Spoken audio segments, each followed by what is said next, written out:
Hello, hello. Hi, Heather. Oh my gosh. I got a notification on my phone for book club. How are you doing? We just had a bunch of Horace drama with him throwing up, and yeah, it was fun. So anyway, so it looks like we may move book club to 8:30. I'm lying down. My back is acting up. Oh no! Well, I hope that feels, I hope it feels better.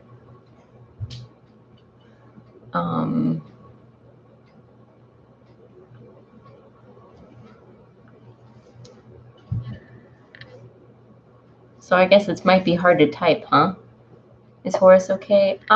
Yeah, he's fine. He threw up, and then his new thing is he eats plastic. So he's been eating the plastic liner in the shower. And he started attacking that, so I've closed the bathroom door. So, hi Pansy, how are you? Just to keep him out of that, because that's not good for him at all. Just so, yeah, I don't know. Yeah, plastic. I know they both do it. Like any plastic that's just around, they will chomp on it. Oh, you just woke up. Good morning. Did you fall asleep? I slept most of the day. I was super tired. I was just exhausted. I had today off, but I really spent most of the day sleeping. So, but anyway, so it looks like we may be able to change book club time to possibly 8:30. So which is a little earlier. I had a headache and took a nap. I hope you feel better, Pansy. Heather says it was a good day to stay in bed. Yeah. It was super rainy all day.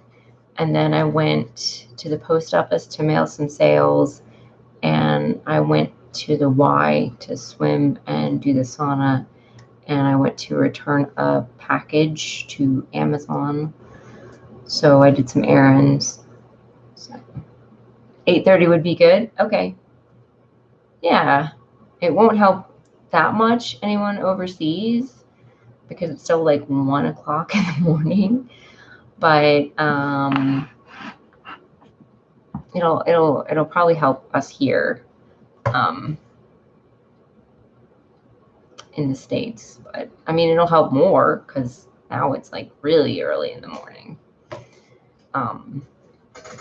So as long as the day stays the same. Yeah, the day is going to stay the same. So that's going to be fine. But I will let everyone know when that change is happening. I'll post because right now the time is the same. And so I will start my new job on the 20th. And that is next week is the 13th, and then there's the 20th, literally the day of book club. And I'm not quite sure if I'm going to change the time then yet, but I'll let you guys know. And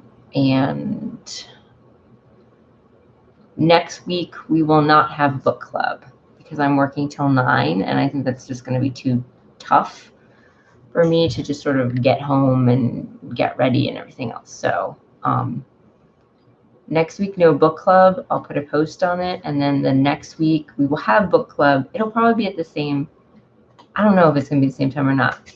So that time might change. Since I will be getting up earlier. It says, I had 2 sessions with an acupuncturist. Oh, I liked it so far. Cool.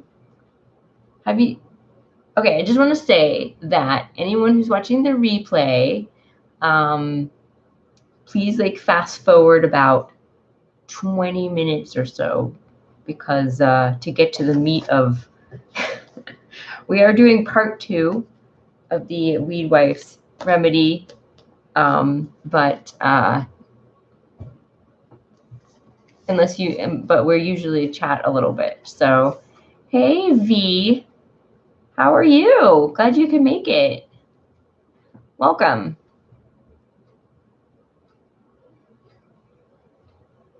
We can get to the book. Oh yeah. But I know we usually like chat a little bit, so maybe not 30 minutes. Yeah, I don't do a good job of us staying on track, do I? It's fine. I'm glad you like the acupuncture, Heather. I really love acupuncture. I just want to say, I have an acupuncture appointment on Monday. So I find it really helpful, and I also do herbs. They also give me herbs. So I get these little, it's in a powder form. It's almost like an instant tea. It's really awesome. Okay, so we'll get to the book and be good. So yes, this is part 2 of a Weedwife's remedy. This book has some words that I had to look up that I didn't know. So I was going through that. We are on page 7, the blackthorn key, the branch that points the way. If if you guys have the book and are following along, you don't need the book, but I would definitely recommend getting it.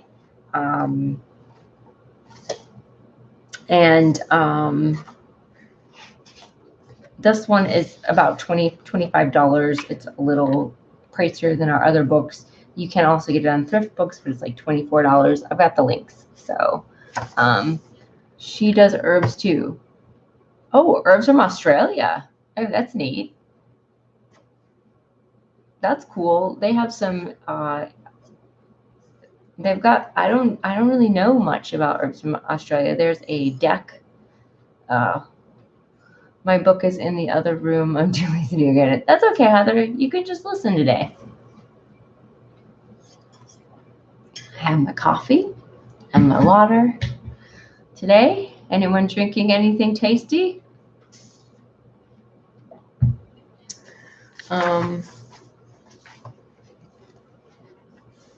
Okay. So this first, she says their regulations are different than the U.S. I'm sure they are. So is she Australian? That's cool. I've never, water, blue Powerade. Yeah. All right. Cool. All right. Everyone's got their drink of choice.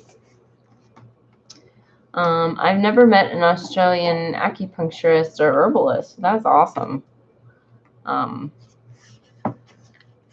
seen the Australian plant deck. It's pretty. Yes, that's what I was talking about. And I have not. Oh, she's from Massachusetts. Okay, but she's the Australian herbs. Okay. That's cool. That's cool. Yeah, I definitely don't know anything about herbs from over there. I'm sure they have similar ones, but they probably have ones that are specific to Australia. Like, I'm assuming like the animals. Some of them are very specific to that continent, because that's how Australia is. It's, but now I have to look into that deck again. Okay, so this part, so we're talking about, like, as far as I can tell, she's talking about magic, and in some way that it connects to herbalism. They just process differently than US. They're just processed differently than US herbs. Yeah. I mean, all the countries have, yeah, they're processed just differently. All countries have different regulations. There isn't like a universal herbal thing. But I just don't know anything about Australian herbs or anything about their process. Just, I wonder if there's like a, that's okay, Heather. You're like, I'm just imagining you on your back with your keyboard, but I don't actually know how you are. So, you know, I wonder if there's like an Australian herb book. Maybe next time you're there, ask her if there's a good herbal book that talks about the herbs and plants from Australia, and so you can tell us, and we can all get it and read it and absorb it. Oh, you're sitting up now. Okay. Because that would be cool. Okay. Oh, thanks. Yeah. Awesome. We're really interested. All right. So page 7, this is a quote, and I had to look up some of these words. So we're not talking, we're still in the introduction here. And I was wanting to think of a discussion question, but I didn't get that far. So if anyone has read through this or as we're reading, you know, and if you have a question that you want the group to answer, please feel free to type it in and we'll answer it. You're laying down too? I wish I could do that and do this at the same time and be like, all right, tuck in. I'm going to read you a lullaby. I mean, a bedtime story, an herbal bedtime story. I get my light here. I need a light and a light. Woo! Spooky. Okay. Hey, you know, that's what happens to your eyes. All right. This is a quote. Through the alchemy of time, praxis, and innate understanding, the raw branch may assume the form of a wand, key, stave, idol, mask, or and this is the word I had to figure out how to pronounce. Hold on 1 second. I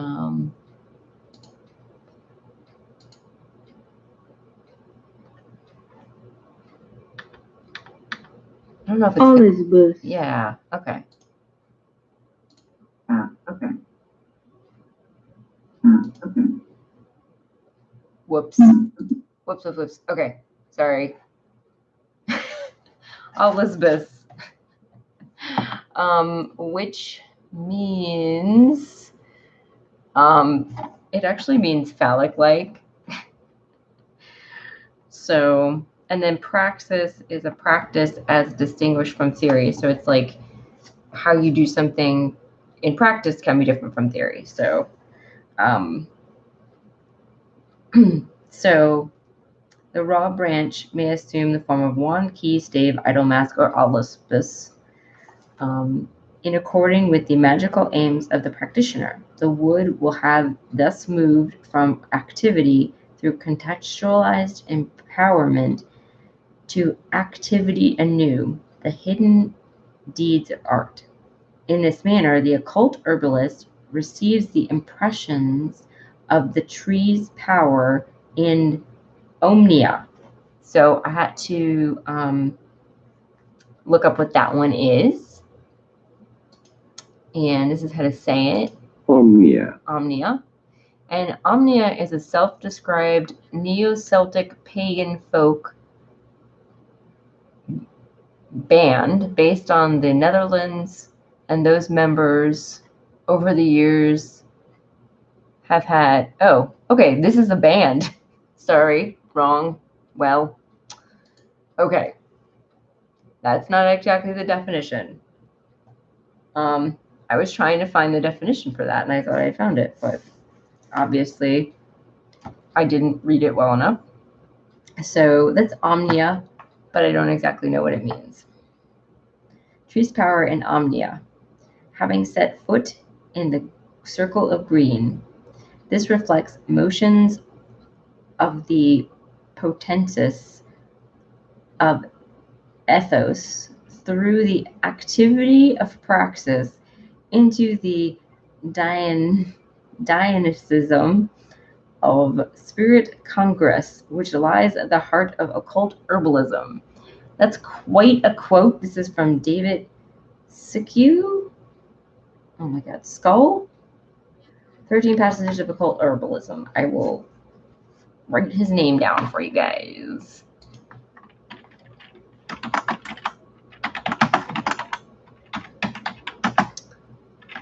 So that is his name, and this is from the book.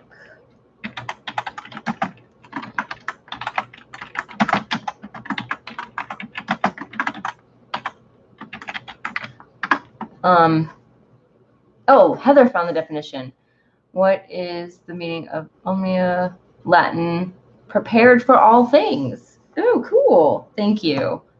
I don't know if I can find it. So, yeah, that was quite a difficult passage for me to read because I'm not very familiar with much of what he's saying. But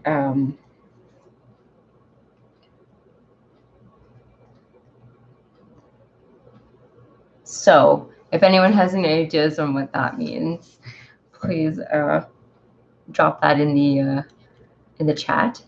Because I think it's a very interesting passage, but for me, it doesn't have very much like. Well, anyway.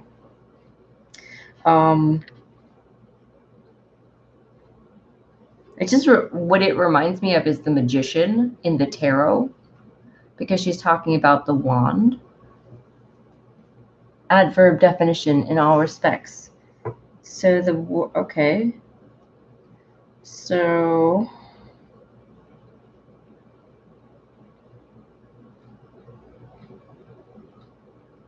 in this manner, the Kurt obelisk received the impressions of the tree's power in omnia. In all respects. So apparently it's saying that the herbalist gets the power of the wand or the key or the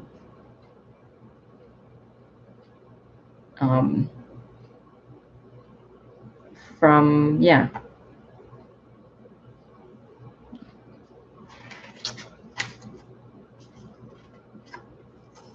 So like, yeah, it just reminds me of the magician, because they've got the wand, and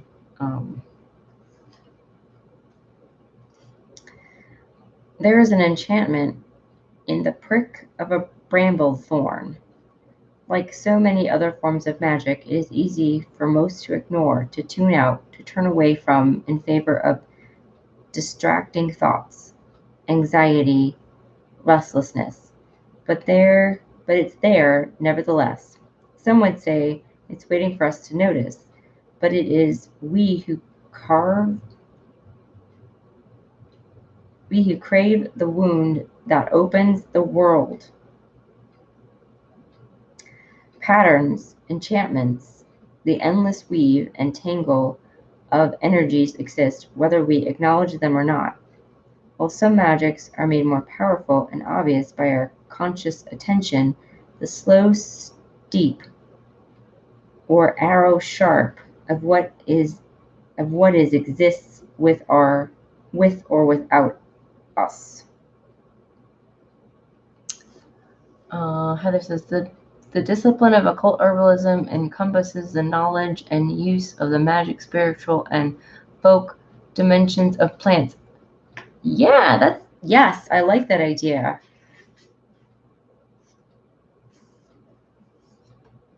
Yeah, that's awesome.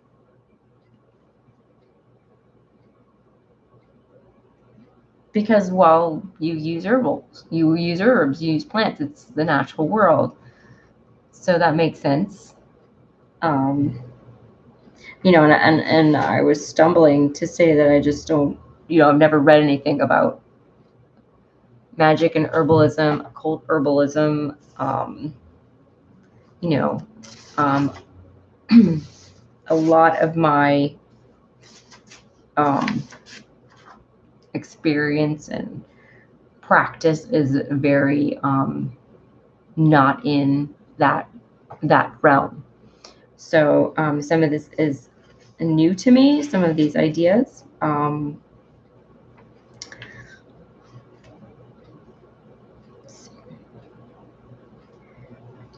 But I do like this quote here. Some would say it's waiting for us to notice, but it is we who crave the wound that opens the world. So I really like that. And I highlighted, and I like it because I feel like when you get sick,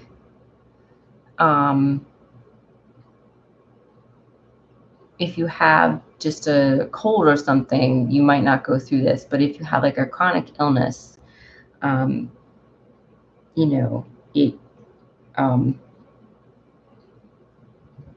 challenges you to change kind of your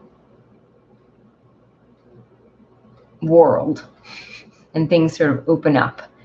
They just sort of crack right open. And sometimes it's really painful, but you sort of have to, it's asking you to sort of change and adjust something and fix something. So that's why I really like that quote.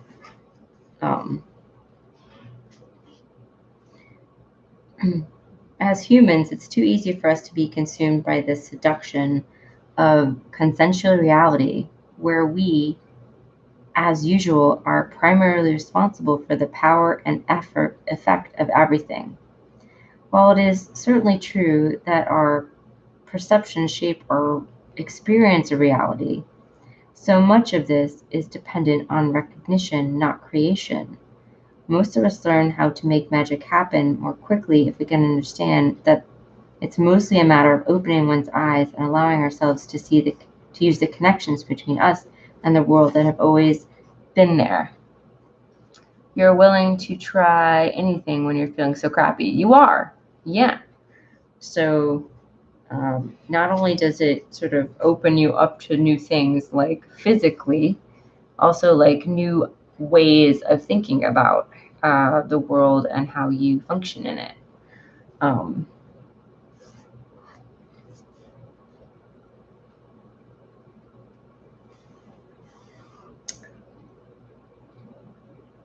I have dreamt many times of the black thorn that acts as a key for the door in the tree, shaped sometimes like the thorn of a wild rose in the claw of a feral cat. It's as long as my ring finger and always hangs by a horsehair cord each time I find it. Sometimes I see it glinting against lichen and tree bark. Other times it's lodged in the slippery rocks in a calm creek, and a few times it was already in the pocket of my skirts or hanging from my neck. To charm is to draw something or someone to you, whether luck or a lover. To portend is to give a sign, to show the way. To scry is to look in, behind, beyond, and see through the veil. There are 1,000 ways to access the perception and reality-altering ways that we currently all call magic, and there are just as many types of people working the charms that run through our blood and connect us to power, place, and each other.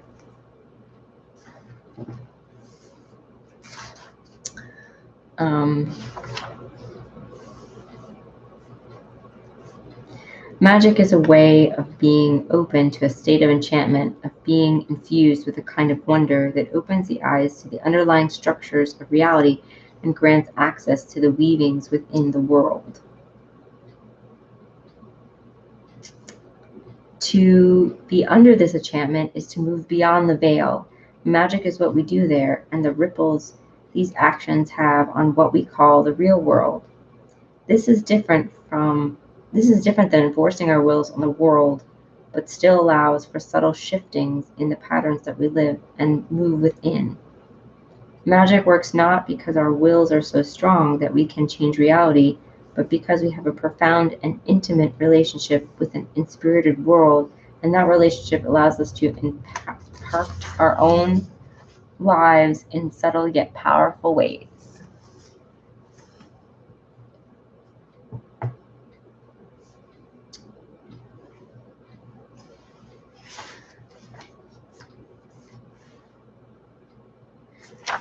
So, have you guys heard? What do you guys think about that?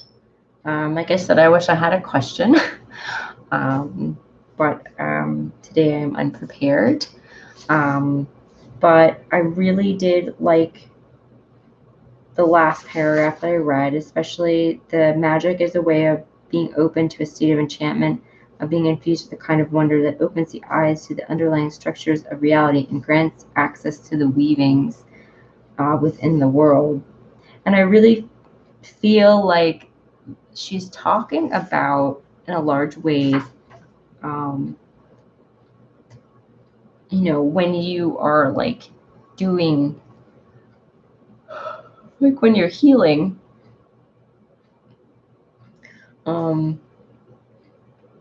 you're doing a lot of shifting of reality. You're doing like, I think all nature is magic. Yeah.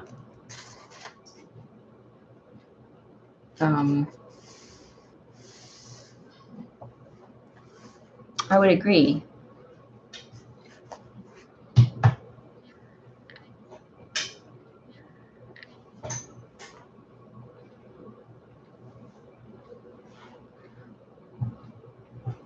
I see all my herbs as powerful magic.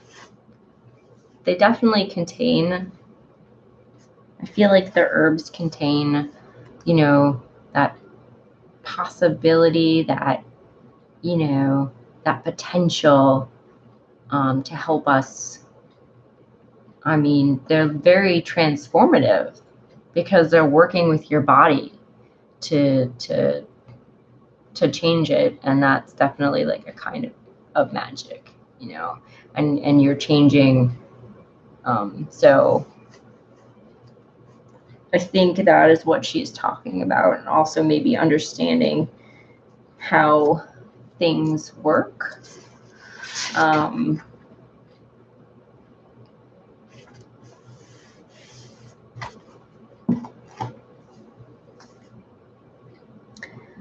The fundamental nature of all things at their core is unbidenable. And that means not easily controlled, unruly, disobedient. And if anyone knows anything about nature, it's definitely disobedient. I mean, we try to control it, but we just fail. You've got the eventually the tree roots are going to break up that concrete. And so there's only so much control that I think you can have. But also, like, you probably don't want that much. Like, you don't want to pave over all the green spaces.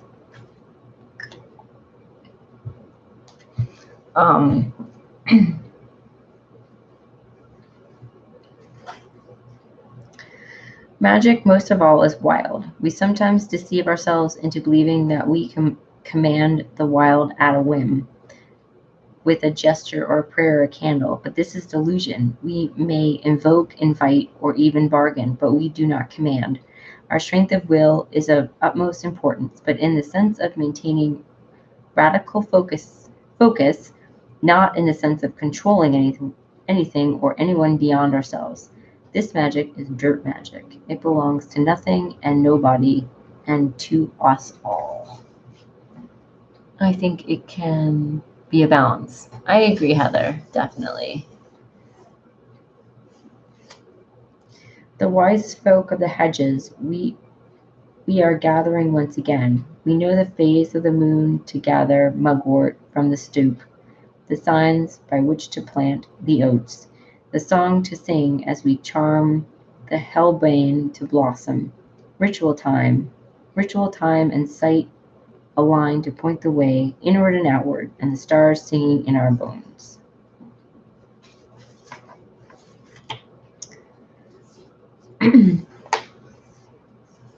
And this is page 9. The Simples of Peasants, a book of weeds and wild things for dark days. And she's got a quote from the Lord of the Rings. I know well enough that you have become a curious explorer of the small weeds and wild things and childless folk.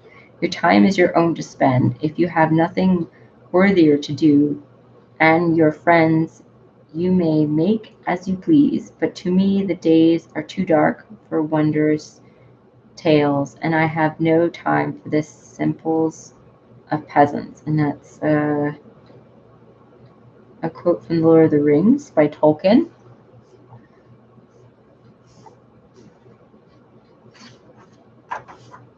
So I'm going to stop right here. So why do you think, so having like read through that passage, and I don't know if you guys remember the other, the beginning when we talked about the hedge,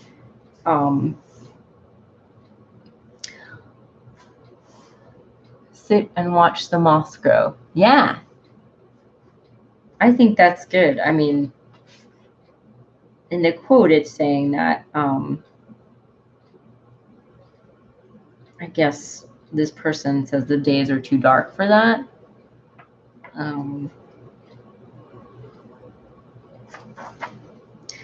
So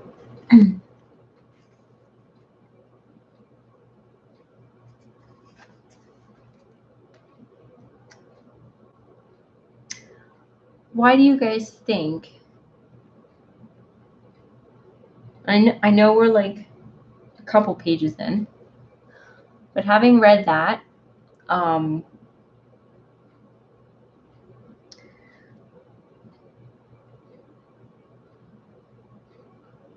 what do you think? Did we talk about it?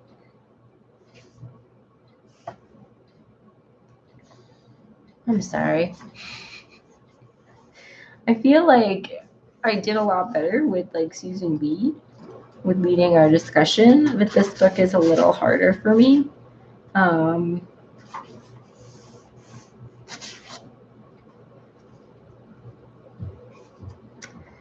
So we're just going to go on, and she's going to talk about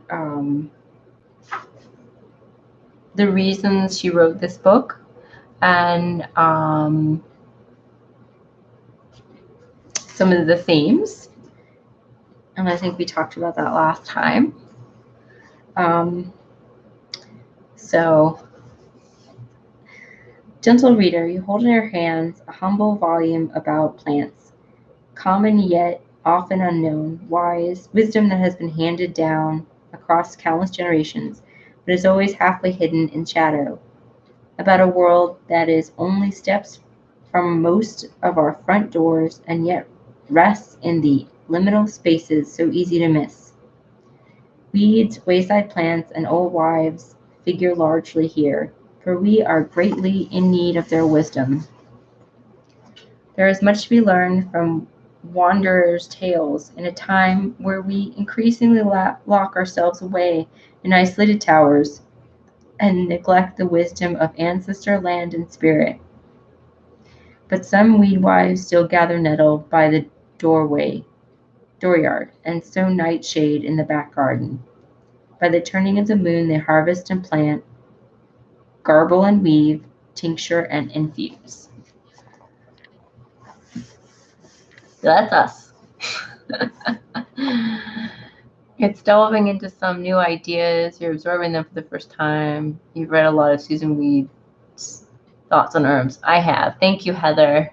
Roman, hello. How are you?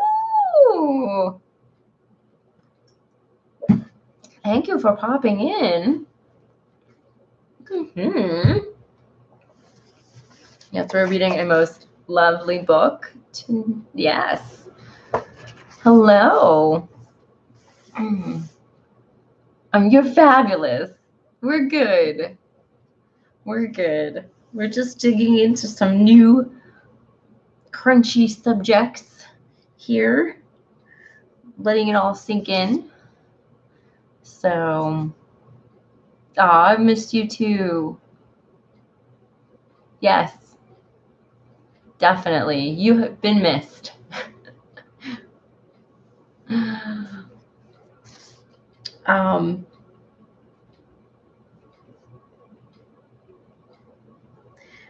So I feel like this book has like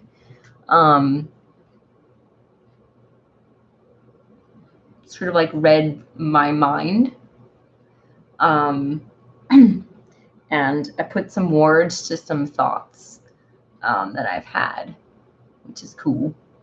So this is what the book is about. This book is a love letter to the hedgewives, those folks who hold simple dirt and deep roots in one hand and the mysteries of the dreaming in the other. I wrote these words for all you witches at the edge of the wood, you hedge riders and hooded wanderers, for those serving their community through hard work and hunches that won't be ignored, and most of all, for you who will always be unbidenable, who remain in wide-eyed wondrous love with the weeds and always seeking to pass your healing secrets to the next needing hand. Rogue healers with feral hearts that seek and serve, regardless of legality, popularity, or even safety. We do this work and dream these dreams because we're called to it and because it must be done. A Weedwife's Remedy is the first in a series of books meant to serve as guides and touchstones for those who consider themselves students of healing and devotees to the magic of plants. Check. I offer here clinical experience, personal insight, folklore, and an abiding passion for plants that have shaped my life in this world and opened a portal into a new one. For almost 2 decades, I have stood witness to herbs healed wounds, soothed spirits, and nourished at a bone-deep level. But most of all, I have watched them transform myself and the people I work with. This transformation, so simple and so necessary, is exactly what we need in these troubled times. The symbols of peasants will long continue to illuminate the dark and ease the birthing pains of new worlds. So I invite you to come stand by me.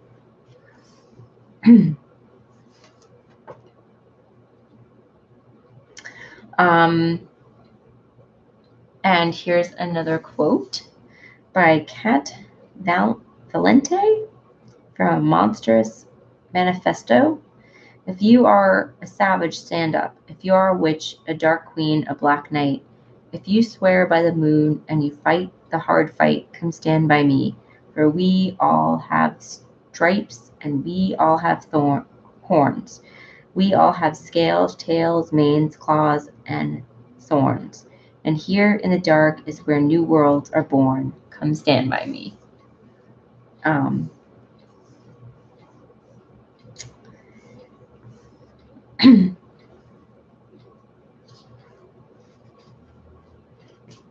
And so I can see why, like, healing, so it seems like,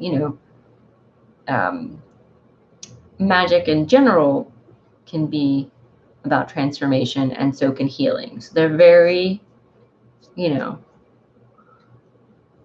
I like that, Heather says. Yes, I like that too. It was by this person, which I've never,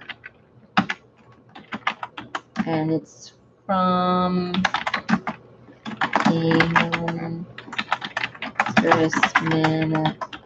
Manifesto. So that can be our book club manifesto. You can recite it at every book club. Like, yes, that's us. And this is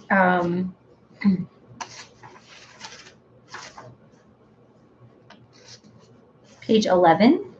Roots in the Night Sky, Folk Practices and the Nature of Transformation. And this is a quote. This is actually a quote from a book that Kelly Bear had recommended, which is neat. I believe that magic is something humans do and probably always have done. In the recent past, at least in the West, we have largely moved magic and sorcery into a subset of religion, orthodox or heretical, depending on the context of those involved. My personal belief is that this is an inversion. I believe that religion is an offshoot of sorcery, and that sorcery is the probable root of all human culture. And that's Adrian Watcher, 6 Ways, Approaches, and Entries of Practical Magic.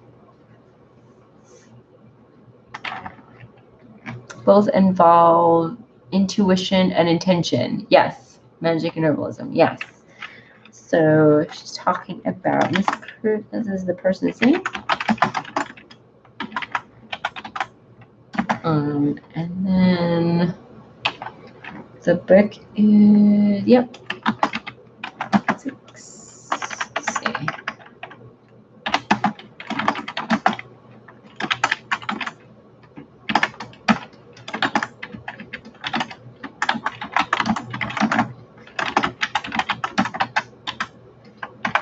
Whoops. I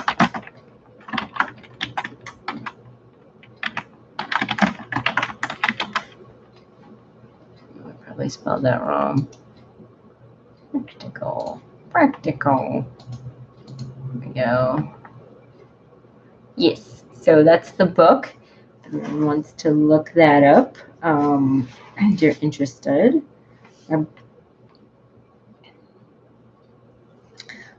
Kelly Bear had a video that she did a bunch of books she recommended. And actually, hold on, we can look at that for everyone. Oops. Yes, it's the one I was thinking of. Ha.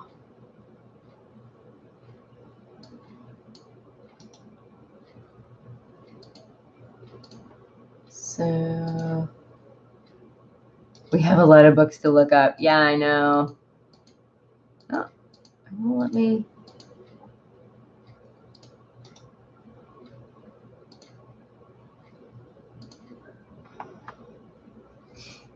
Oh, let me get to, I'm online chat. Okay, cool. So that's one. And I was like, I know that book. How many books? There's only like, the Occult Herbalism. Yes, only if you guys wanted to dive deeper into it. You know, you don't have to. But let's see if I can find a link to that one. The Occult Herbalism one. You know, like I guess like supplemental reading. But let's see. 13 Pounds of Occult Herbalism. Okay, cool. See if I got the name right.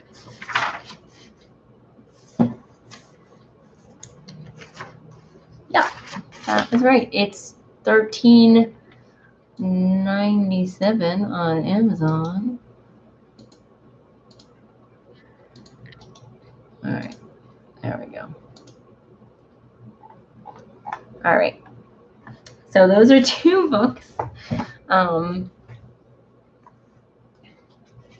One is just about magic, and one looks like it's about occult herbalism. But I think the one on occult herbalism seems pretty intense. So,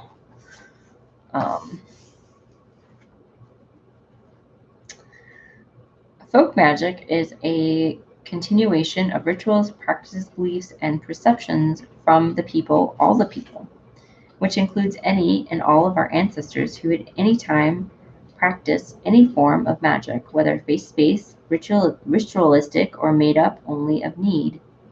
Kitchen herbs and scarlet thread. As with most things passed down through generations of humans from all over the globe, many of these practices can be considered syncretic. Syncretic? Oh my gosh. I do not need any more books to add to my list. Just saying. Yes, I know, Heather. I know, I'm sorry. I don't either. This is a word.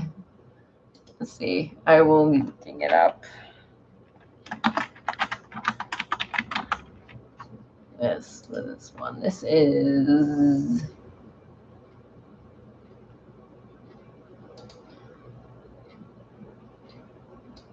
syncretic. Syncretic. Characterized or brought about by synchronistic. Oh, okay, that doesn't help me. It's an adjective. An adjective. I have 7 bookshelves in my house. Do you see all these books over there? That's just some of them. And then that one back there is full of books. It's a double row of books. And then we've got like boxes of books, like sitting around. We have another one in the bedroom. So, oh, thank you. Adjective pertaining to the nature of idiosyncrasy, yes, or something particular to an individual. Oh, sorry, idiosyncrasy, or something particular to an individual. The best minds are idiosyncratic. I can't talk now. Unpredictable as they follow the course of scientific discovery. So, I guess it means that these practices are different. They are unique to the culture and where they were, the culture and the people that practice them. And so they're different from places to places, which is cool. Plus the books.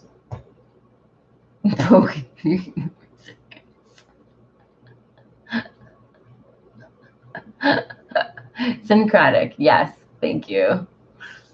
I was trying to look it up really fast, but yes, we all have too many books. I know.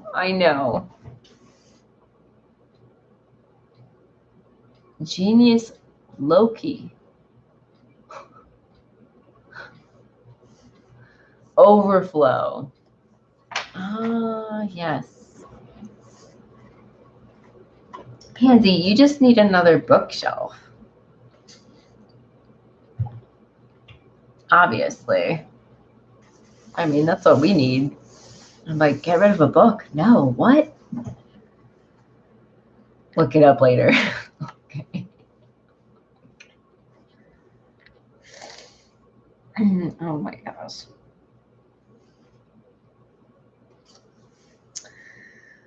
Consistent with anything folk, this sort of magic is subject to change, particularly practical adaptation to the needs of the present. Folk magic is known for taking from many sources, whether formal religion or ceremonial magic or exposure to another community or individual's ways of doing things. The point is specifically what will work for the person at the present time.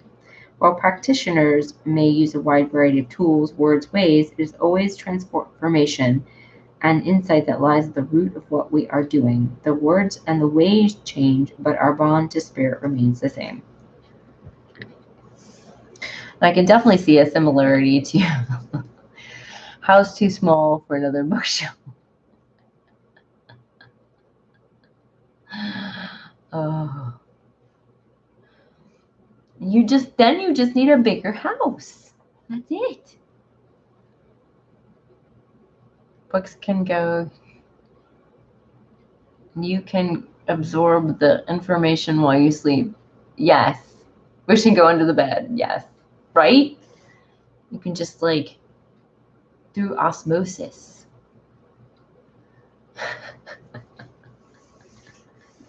I wish I worked like that. I wish you could just like stick the book under here and be like, I got it. I got it. I got all that film. I got it. Who says it doesn't though? Maybe it does.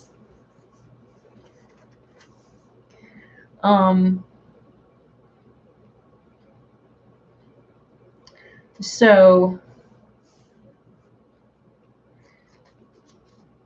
I mean,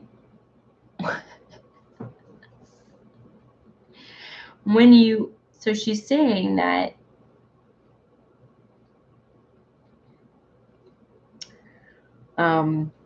this form of folk magic is sort of like adaptable. You sort of like you have a toolbox, and then you just sort of do what you need to do in the moment, and it sort of changes around. And that definitely sounds like herbalism, because everything's like individually. When I'm talking to someone, and I'm not like I don't know what I'm going to say until I hear what they say about what's going on, and then I may suggest like 2 different things for someone with the same illness. It must be absorbing dust bunnies and cat hair balls now. Oh yeah.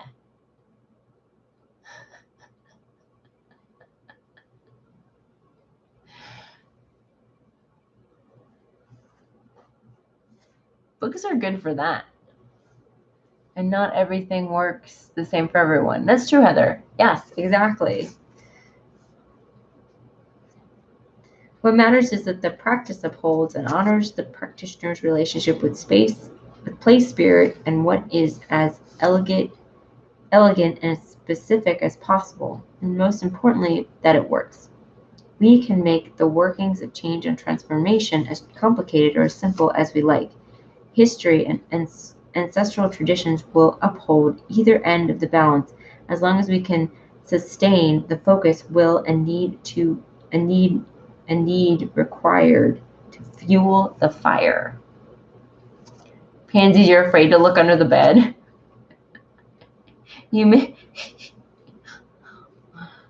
I bet you've got a cute dust bunny in there. We don't have an under the bed, which is good. Well, we do. We've got shelves, we've got drawers under our bed on either side, and then we have a middle area, so you could open it up, and there's like this narrow like bed crawl space. The cats like to get under and hide. Dust buffalo. Oh no. Pansy, a dust buffalo.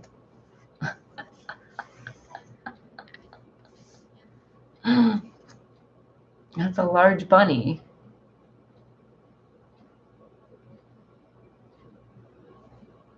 I'm wondering about that. I guess so.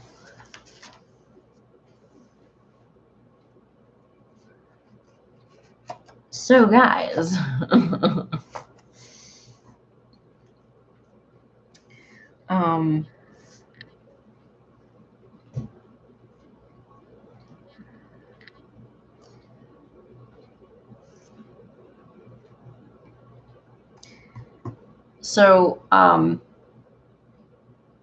in this really small paragraph, I think she's saying things that a lot of people have made videos on.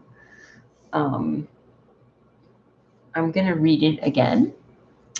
What matters is that the practice upholds and honors the practitioner's relationship with place spirit, and that it is as elegant and specific as possible. The most importantly, that it works. We can make the workings of change and transformation as complicated or as simple as we like. History and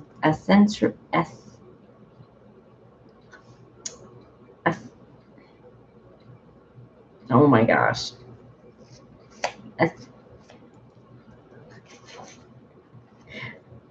Ancestral traditions will uphold either end of the balance as long as we can sustain the focus, will, and need required to fuel the fire.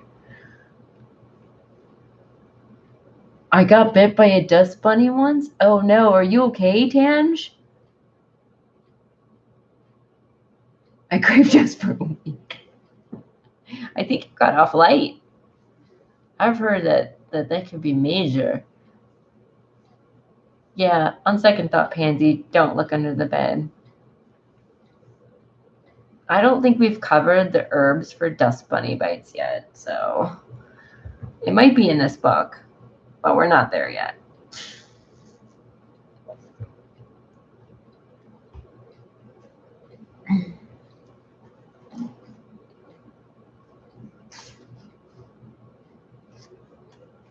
So it sounds like she's saying that you don't need a lot of stuff to do this kind of work that she's saying.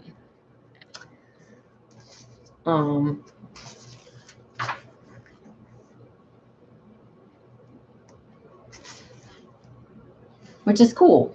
You know, it can be as simple or as complicated as you want. Like herbalism, it can be as simple as or complicated as you want. So, you know,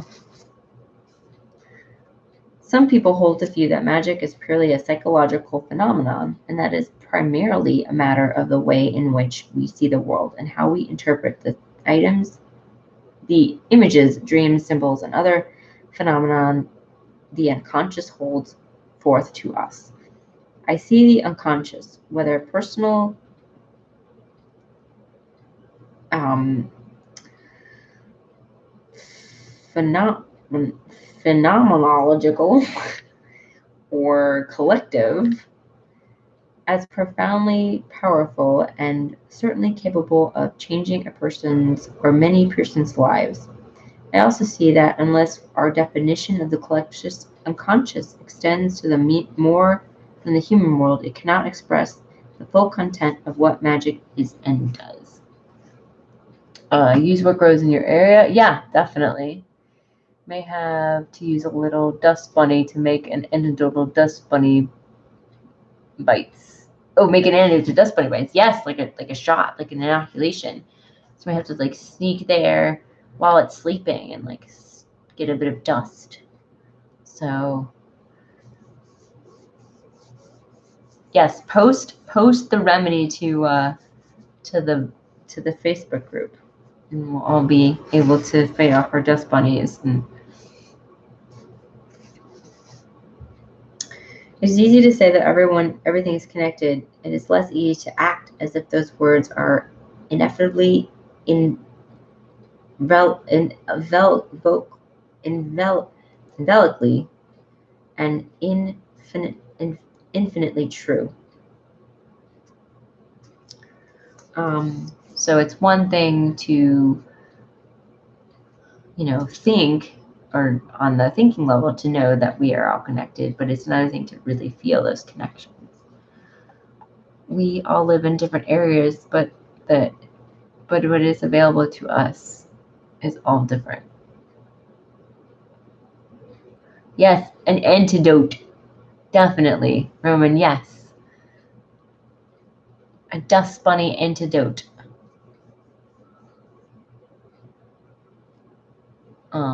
It's true. Yes, Pansy. It does overlap, though. There's a lot of similarities, a lot of similar plants and trees and other things. At the root of all of this is the needed truth that magic acknowledges all things are alive. Some degree of animism seems innate to the very practice of most forms of magic, including folk, traditions, and practices. The understanding that the whole world is inspirited and that an animated spirit is not limited to humans or even animals is in some ways both radical and common sense. I know of no tribal culture from any area of the world who were not animalistic in outlook. We do not need history to show us the obvious, simple observations the world teaches us that census stretches between our fingers and the root tips of every tree. Folklore and tradition passes on tellings of women clothed in moss deep in the forest far from here and talking trees just around the bend, not to give us oh my gosh, you guys, the words in this book. I'm like, I know what words are. Okay.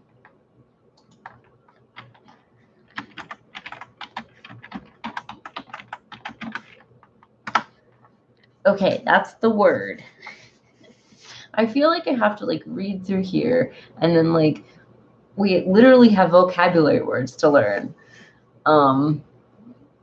It's crazy. Hold on. Let me.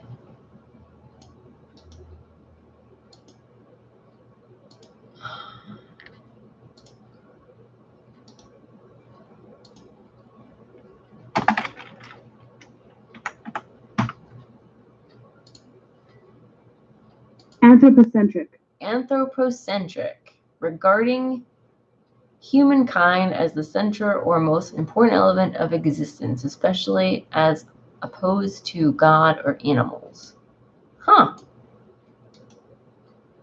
Anthropocentric.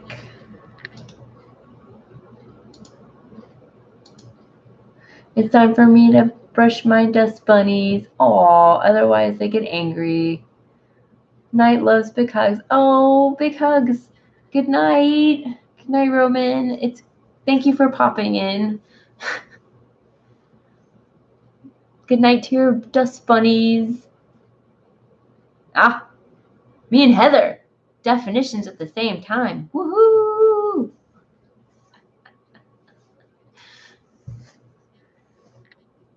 So, I think you guys heard that. Good night. Oh my gosh. Anthropocentric. Anthropocentric. Okay, so I'm gonna reread this sentence. Folklore and traditions passes on tellings of women clothed in deep moss in a forest far from here, and trees talking just round the bend, not to give us anthropocentric compassion, but to remind us of where we come from and how the other still speaks to us. The liminal is here, transformation awaits, and the key is already in our hand. We are the hedgewise, the folks that gather around the thorns.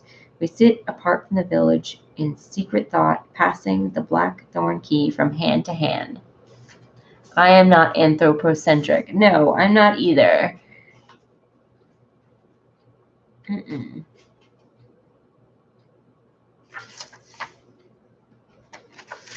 Because, yes, because we are all a part of stuff. All a part. I got cold, I got hot, and I got cold. Hot and cold. All right.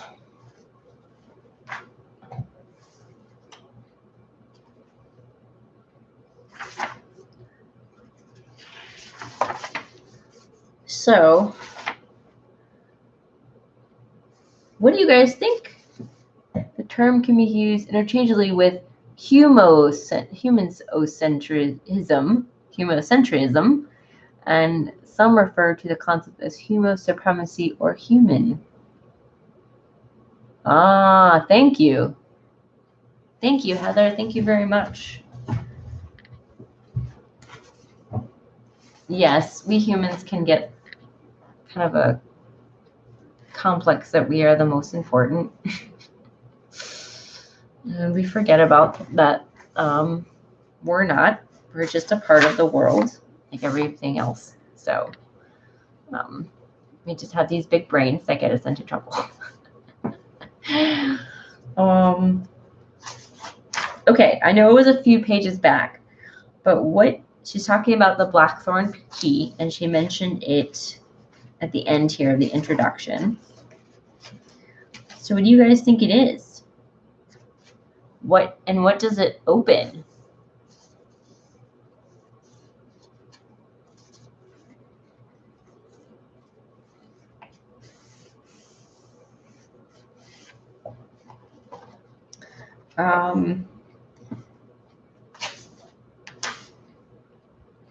Oh, your third eye.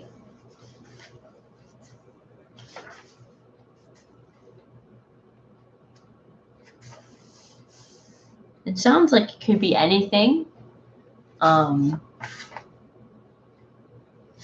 Right, for seeing.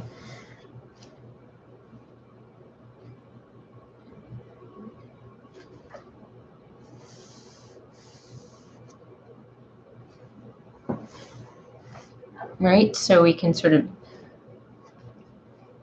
yeah.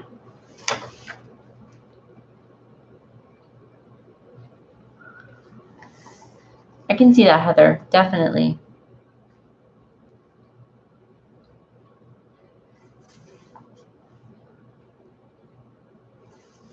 I like that she used a word for like dildo shape that I hadn't known before. That was fun.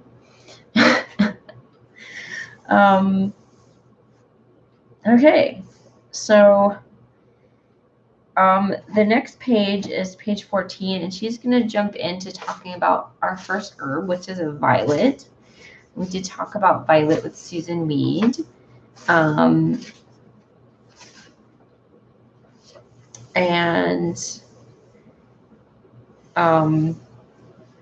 haven't, it's still sort of winter. Oh, here's a book series that sounds great. Oh no, what? More books? The Blackthorn Key.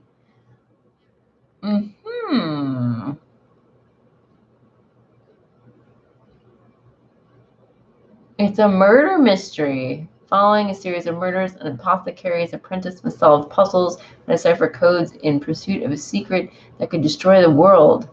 That sounds awesome.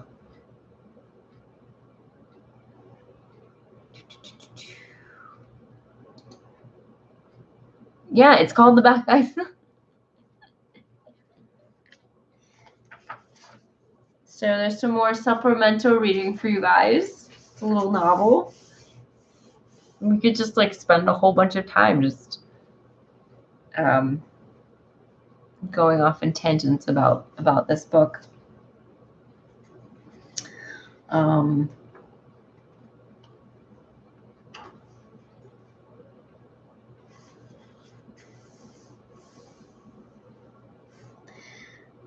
So we did talk about, who knew? I know, right?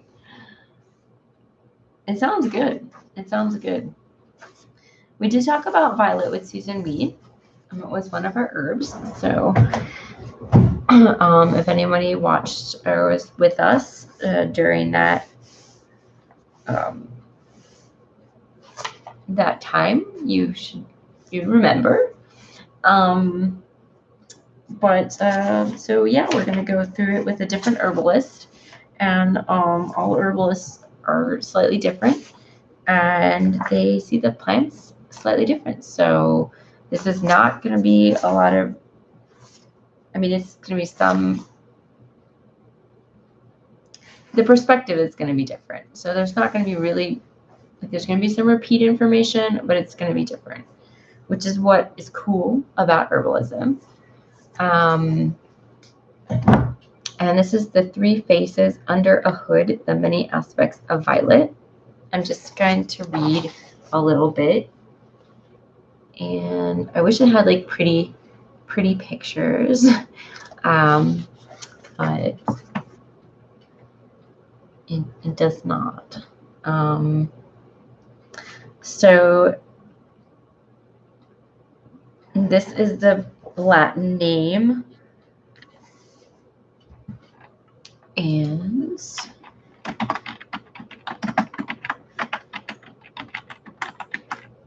that is the Latin name for violet. And there's several different ones that she mentions. These are the different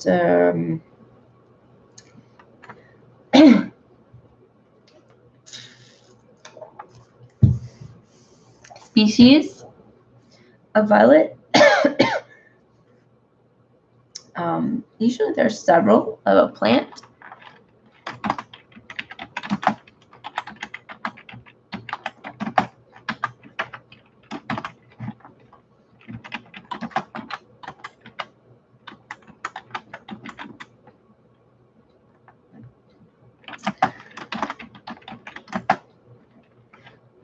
I've never heard of some of these.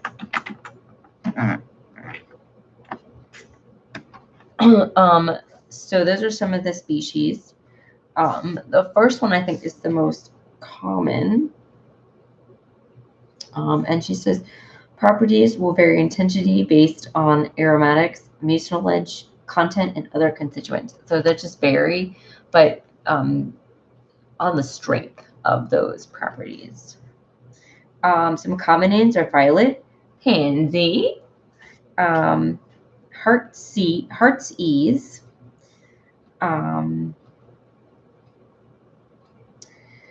three faces. So it's heart's ease is also applied to Prunella vulgaris from time to time, and so it's just when you use it, just take care. And you also want to take care when you're using common names that you have the right plant. Two people are speaking about the right plant, and that's why you want to use the Latin names to make sure, because different plants can be called the same common name, like here. So three faces under a hood. And then love and idleness, and several in different languages that I cannot pronounce. So what she does differently with Susan Weed is she talks about the energetics of a plant. She also talks about this idea of dampness and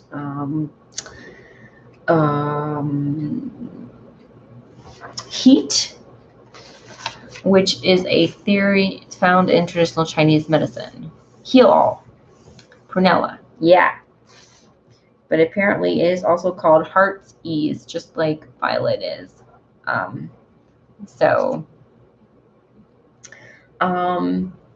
Yeah, so those are concepts that you sort of deal with in Chinese traditional medicine. The thing I like about Western herbal medicine is that, I don't know a huge amount of history, but I know that at some point we lost a lot of stuff. We lost all of this tradition. And we've been trying to sort of piece it back together. But in doing so, we have brought in all these other traditions. So it's like this big quilt of like stuff from Ayurvedic, Indian herbal medicine, Chinese traditional medicine, here Western folk medicine from like the granny ladies and all that, all the the traditions that still sort of exist, and it's sort of all like rolled into one thing, which I think that's really cool. So the energetics are cool, and it tastes sweet, sour, aromatic, in parentheses certain spices, slightly bitter, slightly acrid. The primary actions are demulcent, lymphatic, alterative, clears heat and toxins, and it's diuretic. So I'm not going to define all those words tonight. She does not have a glossary of those words like Susan Weed, which I feel like most herb books should, but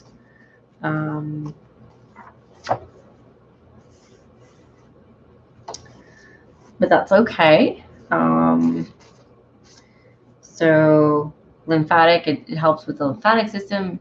The emulsant, it's all like gooey. Diuretic, of course, makes you pee. And alternative, I can never remember what that one means. But let me break out old Susan Weed here. Oh my gosh, where's old Susan Weed? She's buried. She's buried under a mountain. Okay.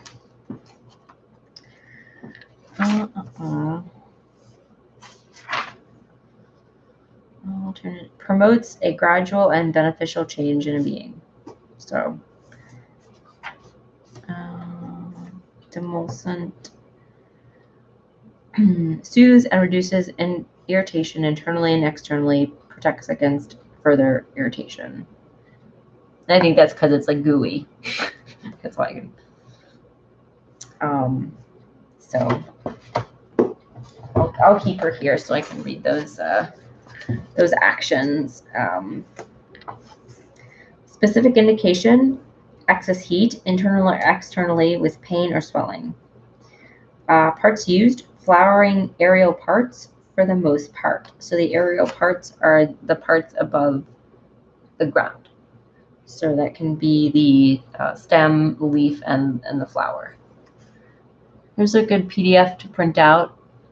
Oh, so this is from Christopher Hobbs. He's an herbalist. Thank you, Heather. Awesome, as always. And he's got all of the definitions of all of the actions. You are amazing, Heather. I will post this to the Facebook group. And also down below, I'm gonna put the links. So, and if you haven't noticed already, with the book club, usually I have like running links. So every time we come across something interesting, I'll pop it down and I'll keep it for the next ones.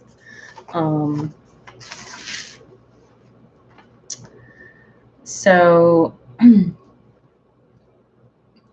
I've never heard about it, called Heart's Ease. I want my dad to print this out for me. Do you not have a printer, Heather? Yeah, this would be good. This is like a, where did I put it? Did I click off of it? It's like me to click off of it. I did click off of it. Oh, it's 11 pages. Okay, so it's quite extensive. Yeah. At some point, I'm going to memorize these. They are important. If you can memorize them, no printer. I'm sorry, Heather. I would definitely get your dad to print it, or make a, if you have a little jump drive, you can take it to like a copy place and they can print it for you. Yeah, so those terms that I keep looking up because I have not 100% memorized are like very important to herbalism. So you could scale it down. Yeah, you could scale it down, but I think, you want to be able to read it. And that's it's not gonna cost that much money to get it printed. Usually it's like 10 cents for black and white copy. So it might be a little more now. It's been a while.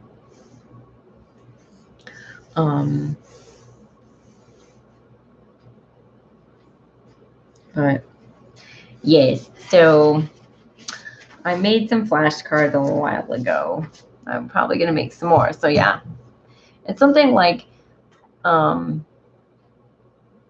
sometimes you got to do some hard memorization.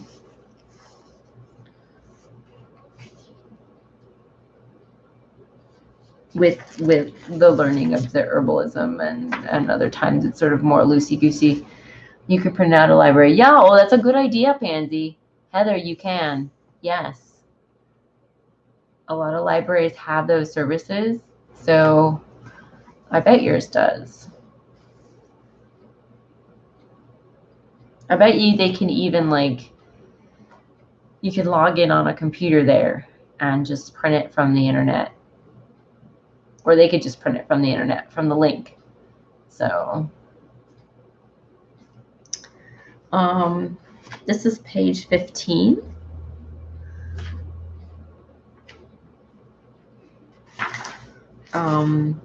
And this is the section called To Ease the Heart, to Charm with Beauty, to Warn Death. Death is woven in with the violets, said Lewis. Death and again death. This is from Virginia Woolf, The Waves. And then this is from William Shakespeare, The Midsummer Night's Dream. Yet mark it, I were the bolt of Cupid fell. It fell upon a little western flower, before, milk white, now purple with love's wound, and maidens call it love in idleness. I could, but I already emailed the link to my dad. Oh, that's okay. Next time. I'm sure you're, or you can email him and say, hey, I'm going to try to get this printed at the library. So, all right. Heart's Ease is one of the first names that comes to many people's minds when Violet is mentioned, although not mine. Do you guys know Violet by a common name that's not Violet? Because for me, that was always the common name. If you do, let us know. I would be interested. And has anyone heard of violets being called Heart's Ease?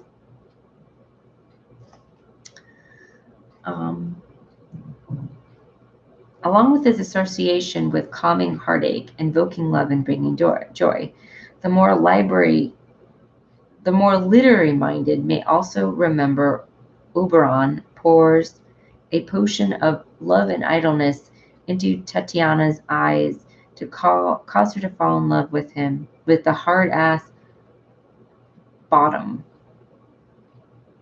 While modern herbalists and Americans in general seem likely to think of violets as a cheery sign of the arrival of spring or as a symbol of shyness or love, the older history of the plant certainly believes that simple loveliness. Certainly belies that simple loveliness. Violet for me, yeah. Violet for me too, Heather. I think I'm just going to read this last passage, and then we'll probably call it. And I promise it'll be more focused next time, guys. Oh, boy.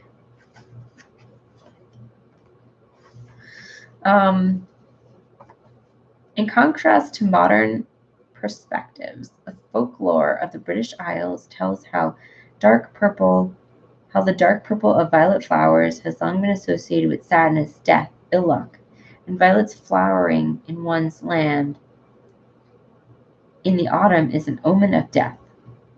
Poetry, paintings, and stories represent violets in many contradictory manner, but very often there is an air of wistfulness about their description, and a thread of longing woven into the lore. The delicate blossoms may have been strewed across Gaulish wedding beds, but violet flowers often cast a shadow across the tender touch of love in traditional ways of seeing. As such, violets have long been viewed with both anticipation and a sense of foreboding. Despite being a common plant, its appearance can portend a great many things, depending on the weather, the place, the color of the flower, and the time of year. The Irish name of Three Faces Under a Hood reflects both the appearance of the flower and the nature of the plants in folklore. medicine, and magic. The triple aspect of the violet in love, death, and beauty are threads that appear and reappear throughout stories in European ethnobotany, as well as European American ethnobotany. The use of violets infused in fresh milk and applied to the skin to keep one young and lovely only adds to the bittersweet beauty of this enigmatic flower. A feral flower, violets in the woods, garden, and apothecary. So we are gonna. I love this is one of the things I like about this book is the bits of ethnobotany, which is how people used to use plants in the past, and that's really, really a fascinating area for me. And so that's really cool. I didn't know anything about that. I always thought violets were kind of, the happy, cheery things. I didn't know that it had some sort of darker meanings and undertones. So we're not going to have book club next week. We'll pick up on the 20th. And like I said, I'm not sure if it will be at 10 or 8:30, but I'll post in the book club, and also you'll see the time on YouTube. I always put up a live where it has the time and everything. Pansy said, I wouldn't want to destroy a flower to make a face wash for myself. Well, I mean, when you have a lot of flowers, you could use like just a couple. So,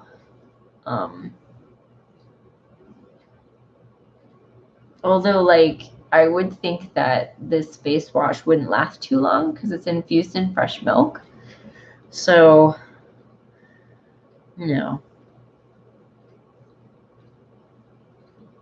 but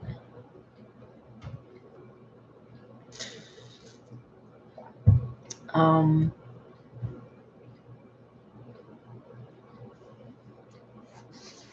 mean, it's sort of like the concept of like, you thank the plant for its flowers and then leave an offering, Pansy. Yep, that's a good idea, Heather. So yes, if you feel, bothered by using the plants, you can do that. And I just always make sure that there's a lot and I don't take too much. Oh, you hate milk. Pansy hates milk. Yeah, I don't like milk either. There's this whole idea, I guess, of, I don't know where it came from, like the milk is supposed to make you beautiful. Ah, thank you. Hope the new job goes well. Thank you, Heather. Me too. Me too. So it's that job I spoke about a long time ago that I wasn't sure that was going to happen or not. So we'll see. It's a big step. It's full time. Whew. But so I'm sure, Pansy, you can infuse it in something else. Like oil. So, or if you like almond milk, rice milk, use a dry flower, you can, coconut milk. Whatever else is good for your skin. I think that this was what people used in the past. Oat milk. More money in this job? Yeah, there is more money, which is good because we need it. So I can buy all my herb books.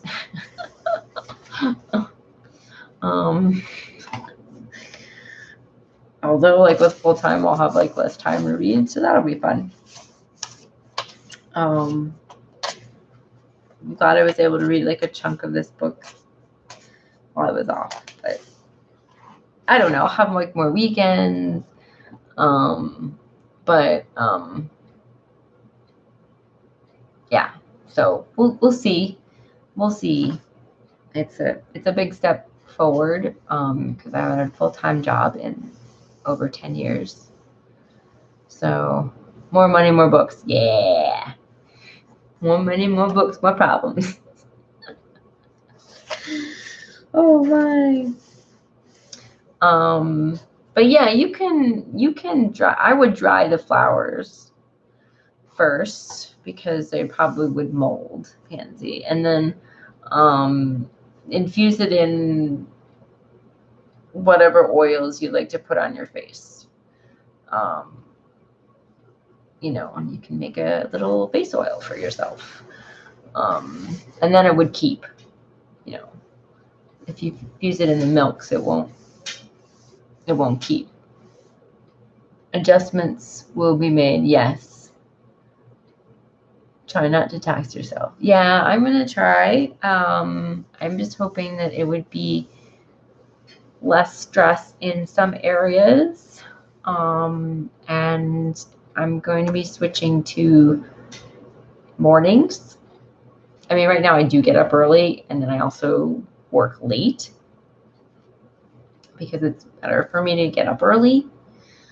And also, like, I do like my business during the day, and sometimes, I've got like a job and a half ish. So everything will be shifted very early, and then I'll go to bed earlier, hopefully, which is good, because going to bed at 2 a.m. is not, always the best. So we'll see. I mean, getting a new job is supposed to be as stressful as like the loss of a loved one or a move, or, it's just right up there. Better circadian rhythms. Yeah, I'm hoping so, Heather. I'm hoping that, because I've always been a morning person, and it'll be very more set schedule. So more of a routine, more of I do this, and so coffee, yeah, coffee, yeah.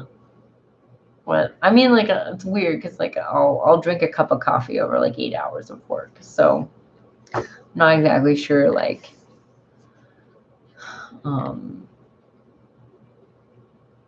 but, and sometimes it doesn't seem like it does anything for me. We'll see. I'll let you guys know. I'll know. I'll know more info on the 20th, and everything. So, and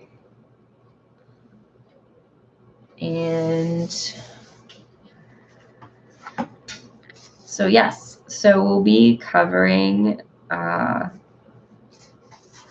more about Violet. And so this book is sort of broken up into little like sub chapters, just like Susan Reed. They're smaller, so we might try to get through like 2. So if you want to read ahead, it'll be page 16, and then we'll cover the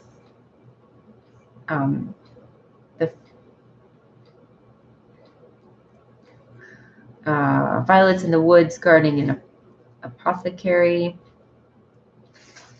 and then Leaf-In Aromatics, and then probably Medicinal Effects and Application. We'll start Medicinal Effects and Application with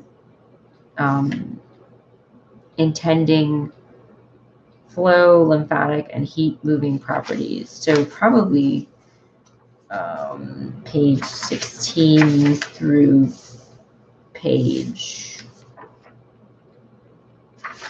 18 and the beginning of 19. So I think that'll be the goal for next time. More violet. Yes, February 20th, 2020. I drink 1 cup of decaf sometimes.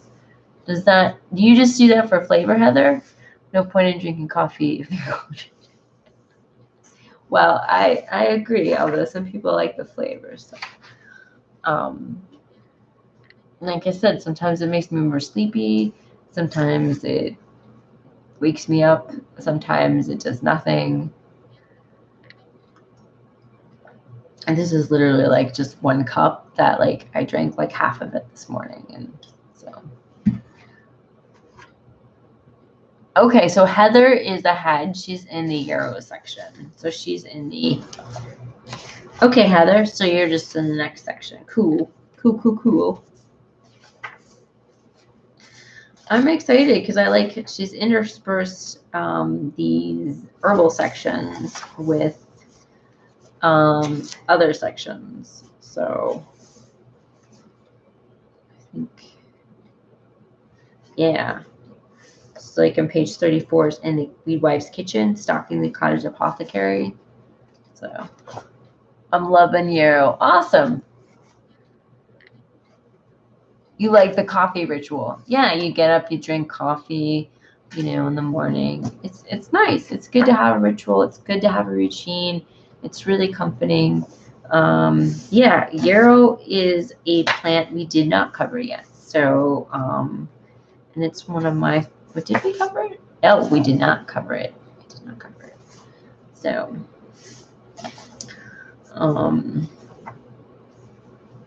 and we're probably going to be like throughout, the books we go through, we're probably going to be covering these plants several times, which is cool. We're going to get several different perspectives. So I have just gotten through, I got all the way through violet. So you ate seaweed today? That's awesome, Heather. I put a little bit too much seaweed for my shaker, and I got a little too seaweedy, so I had to take a break. And I was like, well, I think I really want to put it in some sort of soup or something, so that maybe I won't notice. I'm trying my hand at rolling sushi. Oh my gosh, that's awesome! How did you do?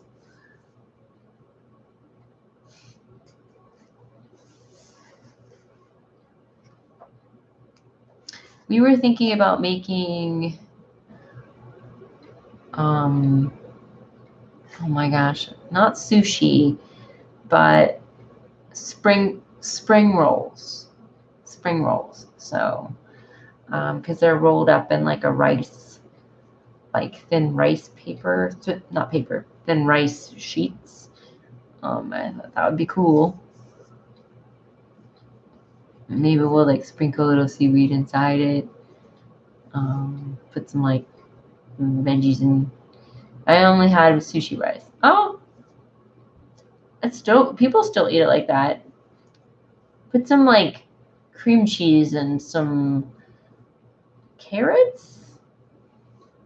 It was good. Okay, cool. I don't know much, but I'm sure you can. I'm sure there's recipes online for what to put in your sushi. That's awesome. I haven't attempted that yet. So, I'm glad it was fun. We did some cooking on our staycation, and it was really yummy. Fake seafood, cucumber, ginger.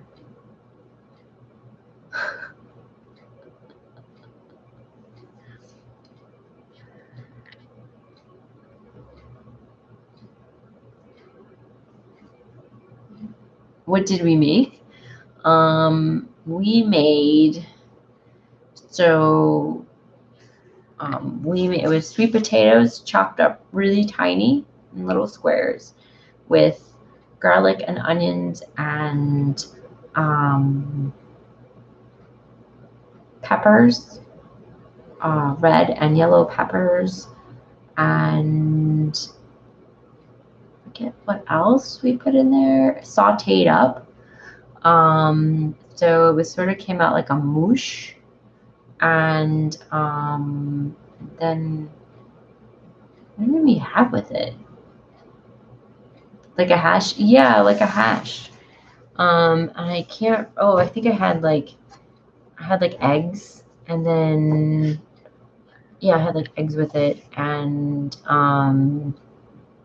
some bacon, and then we were thinking about doing that, and then putting it like a blender and making kind of like a sauce, and then making a polenta cake with maybe some kale or some sort of greens in the cake, and then pouring the sauce over it.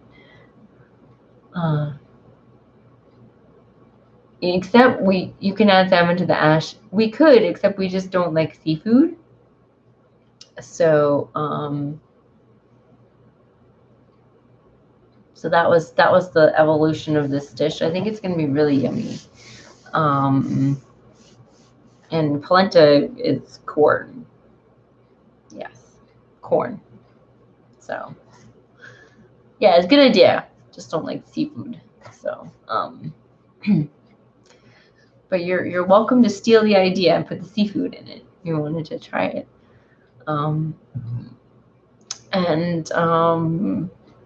Yeah, so yeah, polenta. So yeah, we're gonna do a polenta cake, and then you sort of like it. The potato stuff is sort of like a thick sauce on top of it. We're gonna all right, guys. Ooh, we've almost been on for an hour and 15 minutes. So it is definitely time to stop. And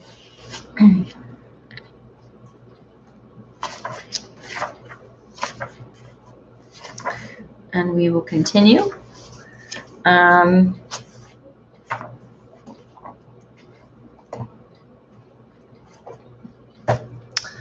Yes. Good night, guys. Yes, Heather, I will see you guys in 2 weeks. I'll post all this stuff up, all the info, all the books, and everything. Let's make sure that I have all the stuff so that everybody can have, look into it.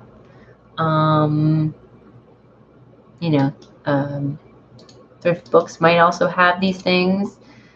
They have a lot of good books that you can get for cheap. I got some Susan Weed books lately that were very cheap. So, all right. So thank you for. Oh my gosh, I'm all wobbly. Anyway, I promise more structure next time. I think it's easier once we start talking about the herbs.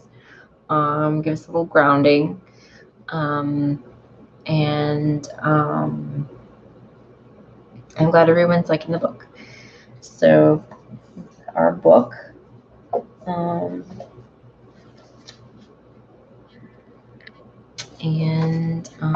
we're going to be part 3. Okay, guys, have a good night, and I'll talk to you next time. Bye.